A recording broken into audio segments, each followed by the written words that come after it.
News হবে।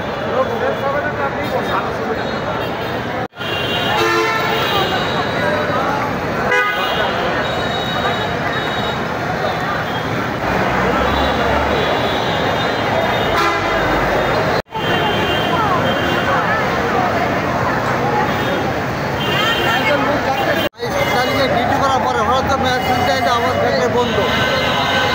এর মধ্যে আমাদের 2 মাসের বেতন, অনেকের ফ্যাক্টরি 3 মাসের বেতন বন্ধ। এখন হঠাৎ মেশিন দেওয়ার পরে আমাদের আর খবর নেই, এতদিন চলে যায়, 8-10 দিন চলে যায়, কোনো খোঁজ খবর নেই, কোনো কিছু জানাও না যে আমাদের ফ্যাক্টরি চলবে কি চলবে না, বেতন দেওয়া নেই, খরচ দেওয়া নাই।